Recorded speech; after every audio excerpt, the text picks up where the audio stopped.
सगळ्या आंदोलकाला माझी विनंती, सगळ्यांनी शांत राहा.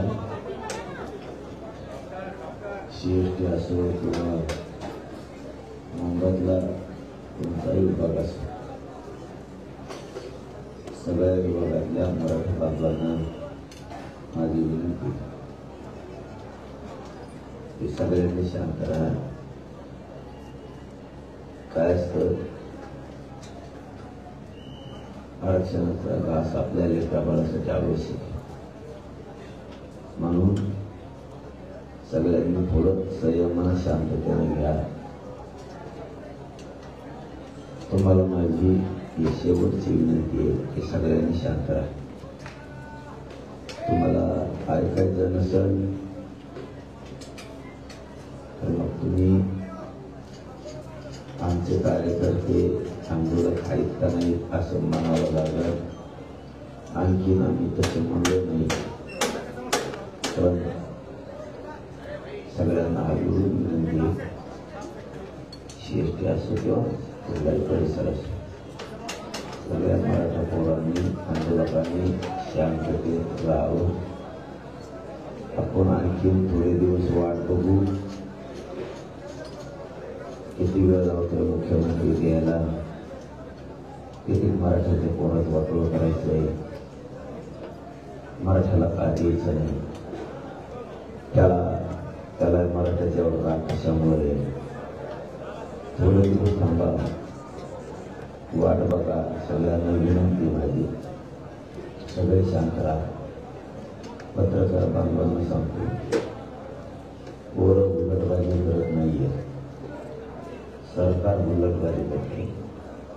सरकारला 4 महिन्यापूर्वी सांगितलं होतं आम्हाला मुंबई यायचं नाही, आमच्या आरक्षणाची मागणी सोडवा.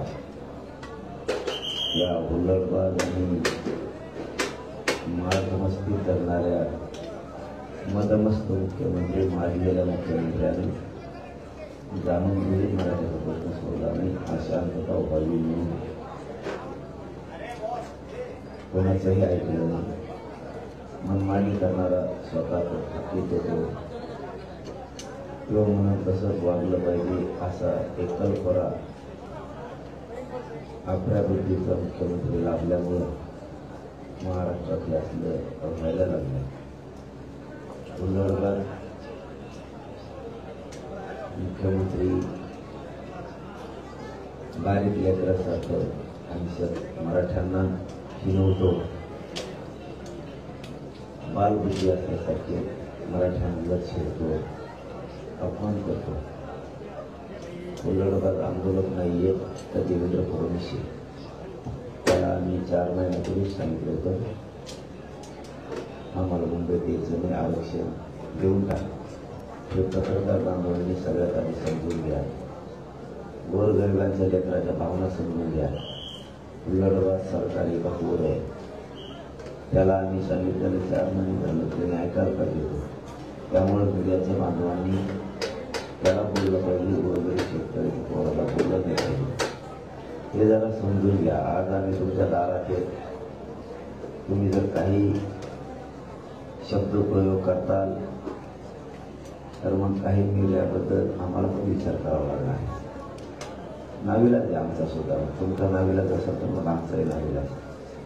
कारण राज्यातले आम्ही सुद्धा 7 कोटी लोक तुमचं चॅनल बघतो आणि काही नाही करून आणि सरकारचं ऐकून जर आमच्यावर काही खोट्यानाच्या आरोप पसरवणार असले, आम्हालाही त्याच्यावरती काही चॅनलबद्दल विचार करावा लागणार आहे. मग आणि आम्ही जर याचा पक्का विचार केला तर मग मराठी आणि आमच्या ऐकण्यातले बाकीचे बांधव असे मिळून असंही 8-9 कोटी लोकांनी आम्ही जर ठरवलं तर आम्ही सुद्धा काही चॅनलबद्दल निर्णय घेऊ शकतो.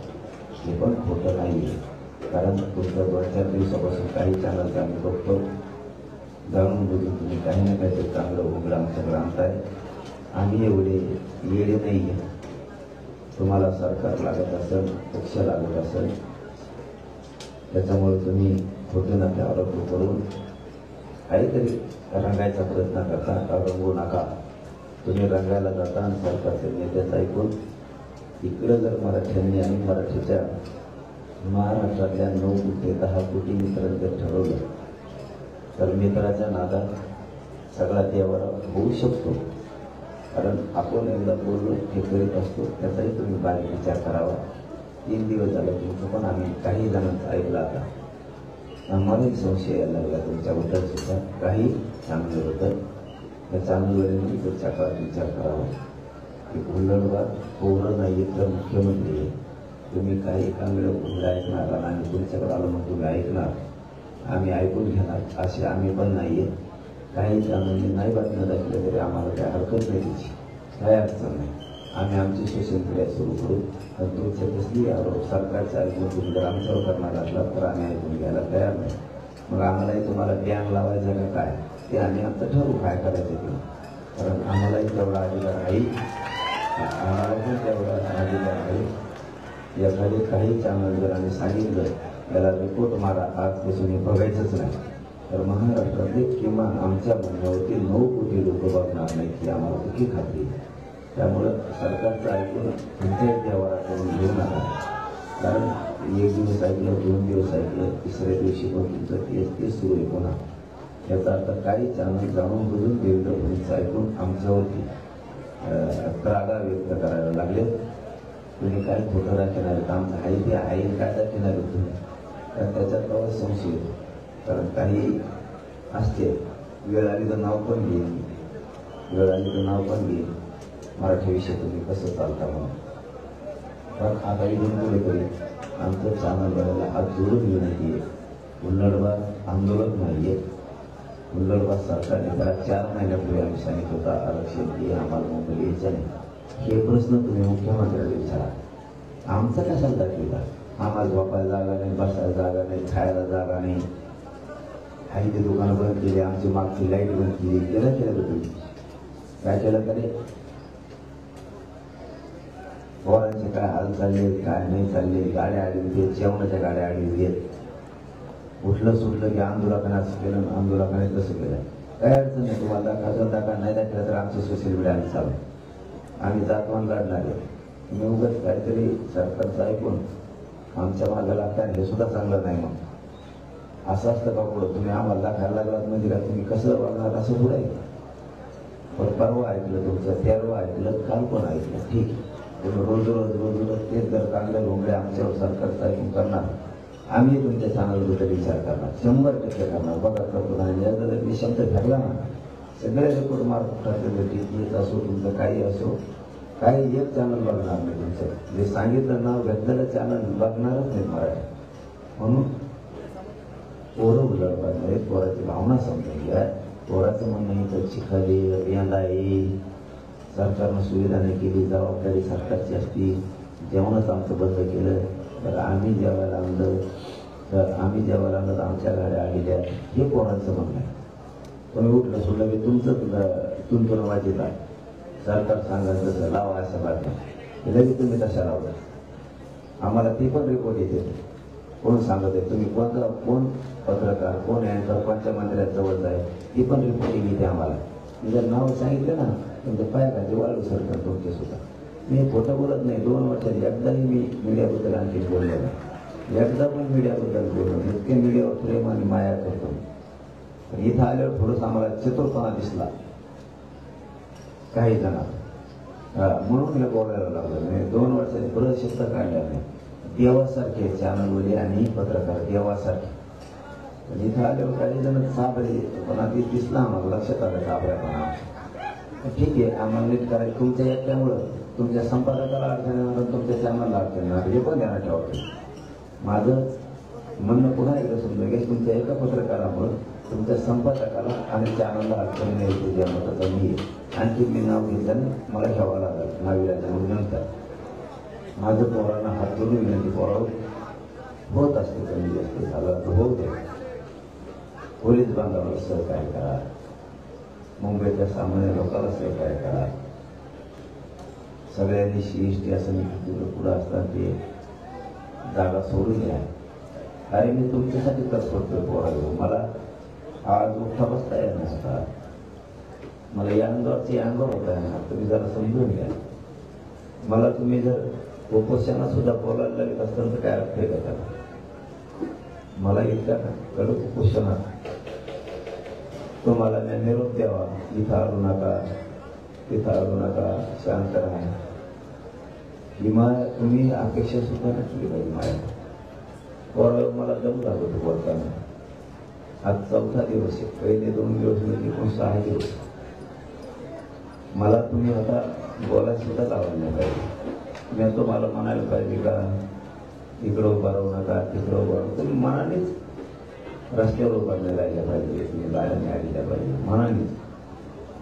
मला बोलायला त्रास होईल, पोटात आग व्हायली माया, मला आणखी त्रास होऊ नये. माझं तोंड आता चिटकायला लागले, पाणी माझ्या तोंडाला सारखा पाणी यायला लागले, मला सारखं ठिकायला लागलं, इतकं पाणी यायला लागले. शरीरातलं पाणी माझ्या बाहेर निघायला लागलंय तोंडातून आता. म्हणून माझ्या सगळ्या मराठा बांधवांना, आंदोलकांना माझी विनंती, तुम्ही कोणीही अडवणी करू नका. CST असेल काय असेल ग्राउंडवर येऊन बसा, गाड्या ग्राउंडवर लावा आणि शांत राही. माझी तुम्हाला नम्रपणानं विनंती. काल तुम्ही याचिका दाखल झाली, त्याची कोर्टात सुनावणी आहे आणि हे बेकायदा आंदोलन आहे असा याचिकाकर्त्यांचा दावा आहे. कायदा सोडून कुठेही आम्ही काही केलेलं नाही. 4-5 हजार लोक म्हणतात, 2-1,000 लोक घेऊन इथे काय. मग हे जर बेकायदा आहे तर याचिकाकर्त्याला कळत नाही का? निवेदन दिलेलं आणि 4 महिने झालं सरकारला. मग त्याला तू दखल घेत नाही निवेदनाची. सरकारला बेकायदा का म्हणत नाही तू याचिकाकर्ता? सरकार बेकायदा आहे म्हणून मुख्यमंत्र्याला फोन करून सांगितलं मुंबईला आम्हाला यायचं 4 महिने. याचिकाकर्ता का म्हणत नाही? बोगस सरकार आहे, बोगस मुख्यमंत्री आहे. 4 महिने झालं सांगितलं फोन करून, तरी पण यांनी मुद्दाम शांतता अशांतता मुंबईची राज्याची दिली का म्हणत नाही? आम्ही सगळ्या संध्या सगळा वेळ 2 वर्ष सरकारला दिला आहे.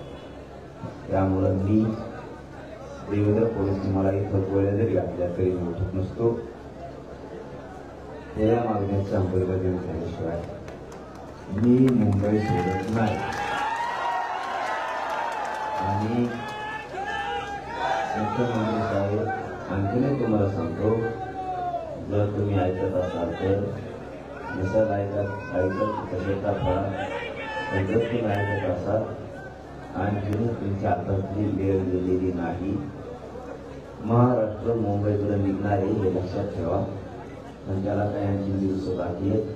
त्याच्या आत मागणीची अंमलबजावणी करा.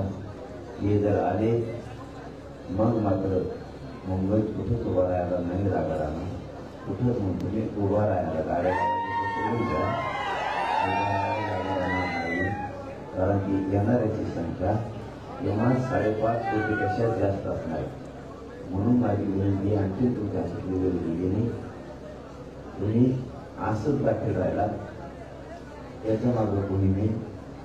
आता आमचं काही होत नाही, आम्ही याला आरक्षण देत नाही. आमची सत्ता आली, जेव्हा मराठी इकडे आले तेव्हा तुम्ही पळायला लागले. प्रत्येक वेळेस तुमचं गरीब तुम्ही बांधलेला आमदार चुकवली. त्याच्यामुळे तुम्ही एक गोष्ट लक्षात ठेवा, तुम्ही माझ्याबद्दल आयुष्यात विचार करू नका. मी विचित्र रसायने, मी विचित्र आहे. माझा समाज मला आयुष्यात सोडू शकत नाही. पक्षाला लाथ मारू शकतो माझ्यासाठी पक्षाला लाथ मारू शकतो माझा समाज. एवढा माझ्यावरती प्रेम करतोय माझा समाज आणि मीही माझ्या समाजावरती तेवढं प्रेम करतोय. तुमच्या एका चुकीमुळं देशाला डाग लागू शकतो. फडणवीस साहेब, तुमच्या एका चुकीमुळं, तुमच्या आडमोठ्यापणामुळे, तुमच्या बालिश बुद्धीमुळं, तुमच्या आडमोठ्या बुद्धीमुळं, तुमच्या देशानं भरलेल्या बुद्धीमुळं, मराठ्यांविषयी तुम्हाला आकाश आणि देश असल्यामुळं या बुद्धीपायी तुमच्या म्हणजे अशा संकुचित बुद्धीबाई देशाला डाग लावू शकतो, मोदी साहेबांना डाग लावू शकतो, अमित शहा साहेबांना डाग लावू शकतो. तेव्हा लागू देऊ नका. अवघड आहे. हैदराबाद गॅजेट लागू करण्याची सरकारची तयारी झाली अशा बातम्या समोर.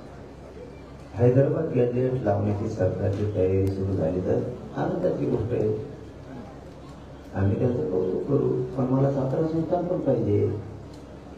आपण बोलू नये, आपण अर्धवट काय नसतं आपलं. सातारा संस्थानचं गॅजेट हे पाहिजे. पश्चिम महाराष्ट्र माझा पोळा बसतो, मराठवाडा पण आहे.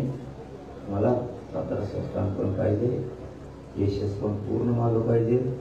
सरसकट मला बलिदान गेलेल्या कुटुंबाच्या नोकरी आणि आर्थिक निधी पण पाहिजे.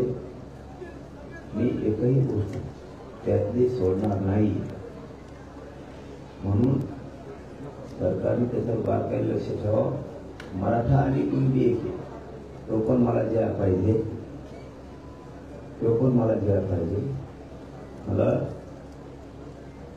स्वराज्याची आयुष्याचं काय झालं हे सुद्धा पाहिजे.